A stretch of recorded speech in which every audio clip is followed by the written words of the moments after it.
Air hostess pilot కావాలి అన్నదే మీ కల అయితే aero falcons aviation academy admissions కోసం డిస్ప్లేలో కనిపిస్తున్న నంబర్స్ కి కాంటాక్ట్ చేయండి. నమస్తే, welcome to front line factor with Monika.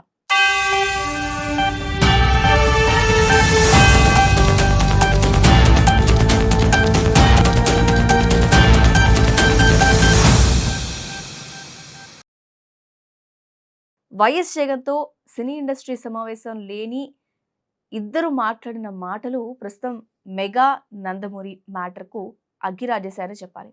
అసలు వీళ్ళిద్దరి మధ్య ఎప్పటి నుంచో కోల్డ్ వార్ ఉంది అని చాలామంది చెప్తారు. కానీ ఇప్పుడు ఇంకాస్త అది బయటపడింది అంటున్నారు. తాజాగా అసెంబ్లీలో హిందూపురం ఎమ్మెల్యే బాలకృష్ణ ఆయన మాట్లాడుతూ జగన్తో పాటు చిరంజీవిని ఏకవచనంతో సంబోధిస్తూ విమర్శించడం అనేది ఇప్పుడు అతిపెద్ద వివాదం కింద మారిపోయింది.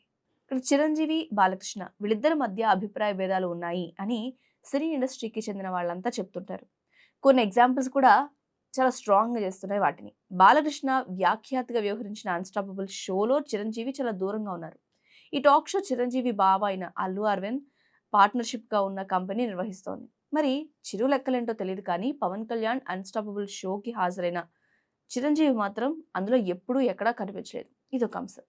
తర్వాత ఎన్టీఆర్ శత జయంతి వేడుకలను చాలా అంగరంగ వైభవంగా నిర్వహిస్తారు. ఈ కార్యక్రమానికి రామ్ చరణ్ హాజరయ్యారు తప్పితే చిరంజీవి మాత్రం ఎప్పుడూ హాజరైనట్టు కనపడలేదు. ఇక మెగాస్టార్ చిరంజీవి ఇంట్లో ఇప్పటి వరకు చాలా వేడుకలు జరిగాయి. ఏ కార్యక్రమంలో కూడా టాలీవుడ్ సెలబ్రిటీలు అంతా వెళ్తున్నారు. బాలకృష్ణ మాత్రం చాలా దూరంగా ఉంటూ రావడం అనేది మనం గమనించాం. మరి ఇప్పుడు అసెంబ్లీలో జరిగిన సీన్తో ఈ భేదాభిప్రాయాలన్నీ కూడా బయటపడ్డాయని చెప్పాలి.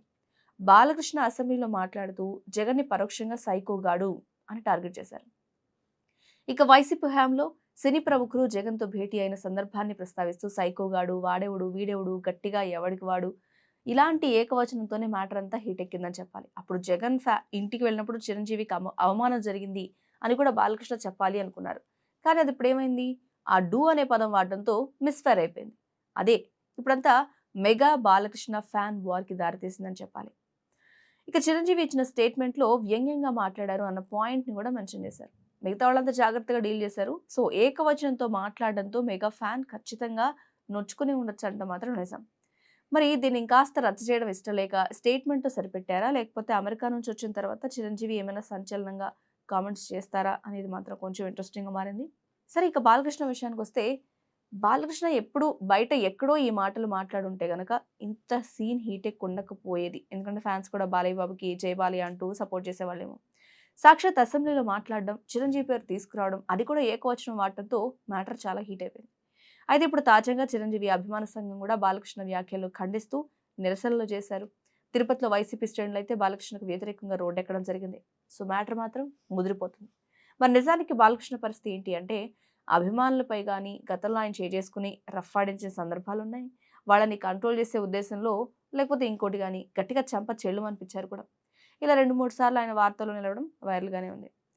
చిరంజీవి జగన్ మీటింగ్ గురించి ఇంతలా మాట్లాడిన తర్వాత బాలకృష్ణ అప్పటి సీఎం జగన్ అపాయింట్మెంట్ కోసం ప్రయత్నించారు అని మాజీ మంత్రి పేర్ని నాని అన్నారు. అఖండ సినిమా కోసం కలవాలి అనుకోలేదా అని కూడా క్వశ్చన్ చేయడం జరిగింది. ఈ విషయాన్ని బాలకృష్ణ ఒట్టేసి చెప్తారా అని కూడా సవాల్ చేశారు. ఈ మొత్తం ఎపిసోడ్లో ఏదో ఒక మ్యాటర్. అసలు జగన్తో మీటింగ్ కోసం వెళ్లేందుకు ఫోన్లోకే అందుబాటులోకి రాని బాలకృష్ణ అఖండ కోసం లైన్లోకి వచ్చారు అన్న విషయాన్ని హైలైట్ చేయడం జరిగింది. ఇది ఎంతవరకు వాస్తవం? ఇది నిజమైతే ఎందుకు బయటికి రాలేదు?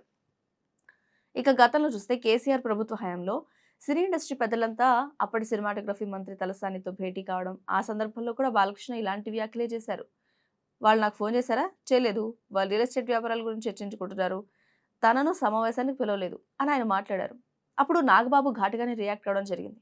నోటికి ఏదొస్తే అది మాట్లాడడం సరికాదంటూ ఒక వీడియో కూడా రిలీజ్ చేశారు నాగబాబు. బాలకృష్ణ ఓవరాల్గా సినీ ఇండస్ట్రీలోకి అడుగుపెట్టి 50 ఏళ్లు పూర్తయింది. ఈ సందర్భంలో ఓ ప్రశ్నకు బాలయ్య జవాబు ఇవ్వడం జరిగింది.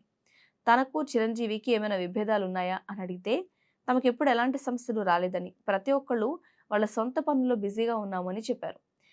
80s, 90sలో బాలయ్య చిరంజీవికి టఫ్ కాంపిటేటర్. వాళ్ళిద్దరి సినిమాలు 38 సార్లు రిలీజ్లో క్లాష్ అయ్యి కూడా. చిరంజీవి మూవీస్ 23 సార్లు విజయం సాధిస్తే బాలకృష్ణవి 11 సార్లు హిట్ అయ్యాయి. 4 సార్లు ఇద్దరు సినిమాలు కూడా ఫ్లాప్ అయ్యాయి. సో వీళ్ళిద్దరూ రెస్పెక్ట్ చేసుకున్నారు. కానీ ఇండస్ట్రీ పోటీ, ఫ్యాన్ రైవలరీ వల్ల కొన్ని ఇష్యూస్ అయితే వస్తూ ఉంటాయి. ఇప్పుడు కూడా అది జరిగిపోయింది అంటున్నారు. బాక్స్ ఆఫీస్ వార్స్ ఎప్పుడూ హాట్ టాపిక్గానే ఉంటుంది. కానీ ఇప్పుడు కాస్త డైవర్ట్ తీసుకుని ఉందా అనంటే మాత్రం నిజం చెప్పాలి. బాలకృష్ణకు అవమానం జరిగింది అని ఫీల్ అవ్వడం ద్వారా ఈ సమస్య వచ్చి పడింది. నిజానికి ఇలాంటి సమస్యలు వచ్చినప్పుడు అప్పట్లో అంతర్గతంగా చర్చించుకునే వాళ్ళు బయటకు రాలేదు. కానీ ఇప్పుడు మాత్రం సీన్ అంతా రివర్స్ అయిపోయింది. అప్డేట్ ఎక్కడవుతుందో తెలియట్లేదు గానీ, ఈ సీన్ మాత్రం చాలా హీట్ ఎక్కి ఖచ్చితంగా అప్డేట్ అయ్యామేమో అనిపించేలా ఉంది. మరి ఇవన్నీ ఇష్యూసు, బాలకృష్ణ, చిరంజీవి మధ్య గ్యాపు ఇవన్నీ చూస్తే మీకేమనిపిస్తోంది? ఫ్యాన్ వార్ లైట్ తీసుకుంటారా? లేకపోతే ఏమో రాబోయే రోజుల్లో వీళ్ళిద్దరు ఇంకేం చేస్తారో అని ఇంట్రెస్టింగ్‌గా వెయిట్ చేస్తున్నారా? మీ అభిప్రాయం ఏంటి? Thanks for watching.